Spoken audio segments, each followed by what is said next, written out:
Satu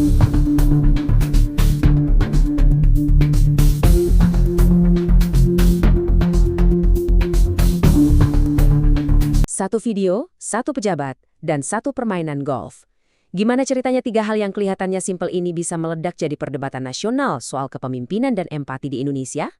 Nah, dalam pembahasan kali ini, kita akan telusuri gimana satu ayunan stick golf bisa sampai mengguncang kepercayaan publik.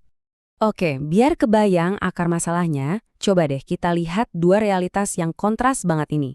Keduanya terjadi di hari yang sama persis, Minggu, 14 Desember 2025.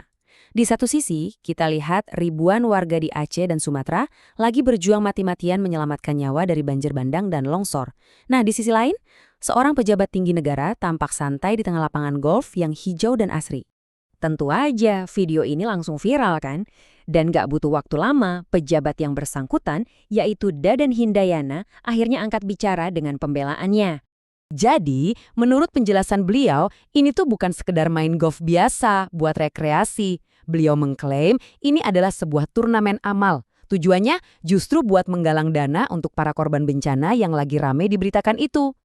Dan pembelaannya ini nggak berhenti di situ loh. Ada angka spesifik yang disebut untuk mendukung klaimnya. Coba lihat angka di layar ini, 200 juta rupiah.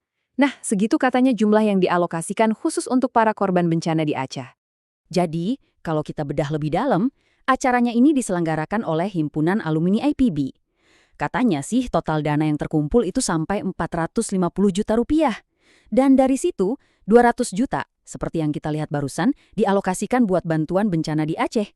Ya, kalau di atas kertas kedengarannya mulia banget kan? Tapi apa niat baik aja cukup? Nah, disinilah ceritanya jadi jauh lebih rumit. Karena di balik klaim amal ini, muncul 3 pertanyaan besar. Soal etika, hukum, dan potensi gratifikasi. Pertanyaan pertama, ini soal kepantasan, soal etika. Oke, tujuannya mungkin mulia, buat amal. Tapi, apa bermain golf, sebuah olahraga yang, identik dengan kemewahan, adalah cara yang pas saat ribuan orang lagi kehilangan segalanya? Para pengkritik langsung menyebutnya dengan satu kata yang tajam banget, nirempati. Artinya, ya tindakan yang seolah-olah nggak punya rasa empati, kayak terputus dari penderitaan orang lain. Bayangin aja citra seorang pemimpin yang lagi asyik main golf sementara rakyatnya berduka. Itu pesan yang salah banget kan? Dan masalahnya ini bukan cuma soal perasaan atau etika loh. Perdebatan ini merembet sampai ke ranah hukum. Ada yang namanya Peraturan Pemerintah Nomor 94 Tahun 2021. Isinya, PNS itu wajib jadi teladan. Nah, pertanyaannya jadi simpel. Apakah tindakan ini bisa dibilang keteladanan? Lapisan berikutnya ini lebih serius lagi. Kita udah nggak ngomongin soal citra, tapi soal duit. Pertanyaannya, siapa yang bayarin semua ini? Disinilah istilah gratifikasi muncul. Menurut KPK, fasilitas golf gratis itu bisa loh dianggap sebagai gratifikasi. Jadi, poin kuncinya begini. Apakah ada sponsor acara yang kebetulan punya urusan bisnis dengan lembaga si pejabat? Kalau jawabannya ya, dan fasilitas itu diterima secara gratis, well, ini bukan lagi soal etika. Tapi udah masuk ke wilayah abu-abu, bahkan potensi korupsi. Kejadian kayak gini sebenarnya bukan yang pertama kali terjadi di dunia. Tapi yang menarik adalah bagaimana responsnya bisa beda banget di negara lain. Yuk kita lihat perbandingannya. Tabel ini runjukin perbedaan yang jelas banget. Di negara kayak Singapura atau Amerika Serikat, tekanan publik atau citra politik yang rusak aja seringkali udah cukup buat bikin seorang pejabat mundur. Nggak perlu nunggu proses hukum yang panjang. Kalau di Indonesia, prosesnya cenderung lebih formal, lebih birokratis, dan bergantung pada investigasi dari atasan. Nah, kalau kita lihat semua lapisan masalah ini, mulai dari etika, hukum, sampai potensi gratifikasi, ya wajar kalau desakan untuk investigasi formal jadi makin kencang. Dan penting banget buat dicatat ya, tujuan investigasi ini bukan cuma buat nyari-nyari kesalahan satu orang.